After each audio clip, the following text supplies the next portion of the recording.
What's going on, guys? ShoeTuber back with another video, and today we're going to be doing a review on the Air Max 2090. So right over here we got the sneaker. I actually like the sneaker way more than the original Air Max 90. I know I can get a lot of flack for saying that, but that's just honestly my own opinion. I think the Air Max 90 versus the Air Max 2090. The 2090 is a little bit more sleeker of a design. Obviously, it's more futuristic, but yeah, let's hop right into the review. So here we have it. We have the Air Max 2090. This just released a few weeks ago, so obviously I'm a little bit late on this review, but I definitely wanted to get this out.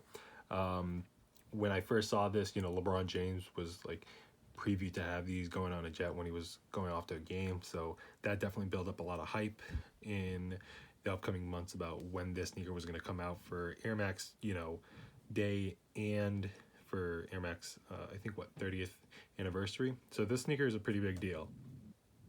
So let's start off with the sole. The sole is a nice kind of like space gray. It's a little bit translucent. You can see that bubble right there. I mean, it's really nice and big. And then it just has these like really cool like zigzags in the sole pattern. Just really nice, simple block shapes. The grip on these are really nice.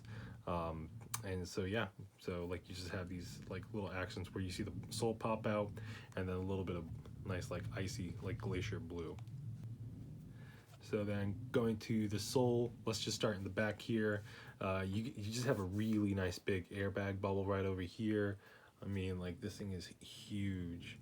It's really cool. So we're really amplifying and kind of really showcasing that airbag technology, really like kind of put forward by Tinker Hatfield. Really interesting aspect is like in the back of the heel, right here where the sole is, like these kind of plastic like rubbery ridges. I thought they were hard, but they're actually like kind of semi-soft, and they really kind of protrude out. It makes it a little hard to walk downstairs sometimes, especially if they have like a big lip. They kind of smack the back of your feet. But I mean, I think this is a really kind of cool aesthetic.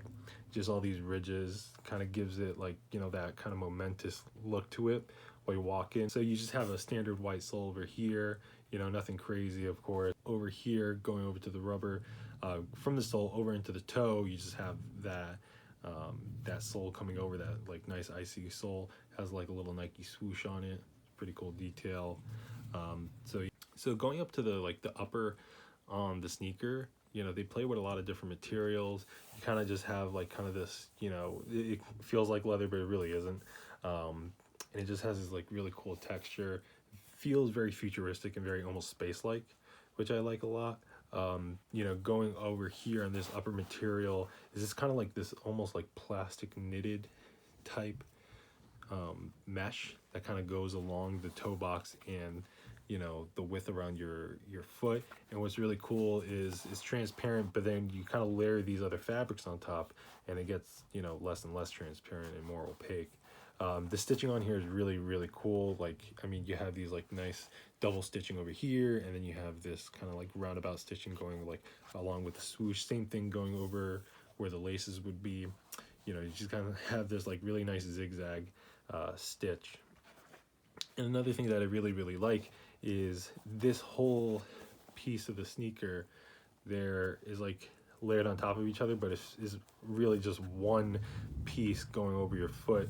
So when you like put these on, and it scrunches up like that, you just pull it back, and like that whole upper piece kind of like fits right over your foot, which I liked a lot. The laces are really cool. They're just like these nice thin but like also wide laces. Really, really easy to lace. This is a really interesting aspect for kind of like the pull tab, I guess you could say, for the tongue. Not your traditional, but I mean, it's just a different aspect and different concept. I think it just fits really well with the aesthetic of the sneaker. Same thing for this back. This kind of like, what you would see on like camping materials or like camping equipment, like kind of this cargo rope, utility rope, I guess you can say. I think it just makes it easier putting on the sneaker. Surprisingly, I'm a size 10, and this fits a little snug. But I mean, it's nothing to really detract from the actual wear of the sneaker. Maybe if you have a wifey, I would go a half size up. But other than that, I mean, it fits pretty comfortably. The air technology is really nice. Again, that was a big breakthrough in like running technology when this first came out as a running sneaker, and then it really, you know, continued on to become more of a lifestyle sneaker, but the comfort's still there. Last but not least, you kind of have that Air Max 2090 right there. You know, again, celebrating, again, correct me if I'm wrong, the 30th anniversary for the Air Max series. Yeah, so here it is, guys. The Air Max 2090. This came out in multiple colors. This is the platinum. Then it came in duck camo, and then a women's like rose pink color. But out of all of them, I really like this one. The actually the pink is really cool. I like that one as well. Maybe I'll get that if I feel so inclined to. The prices on here for resale are not crazy, actually. Some of these are actually below retail.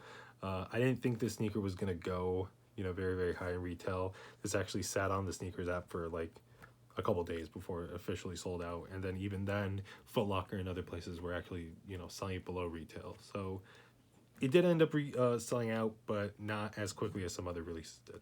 So there you go, and that is the Air Max 2090.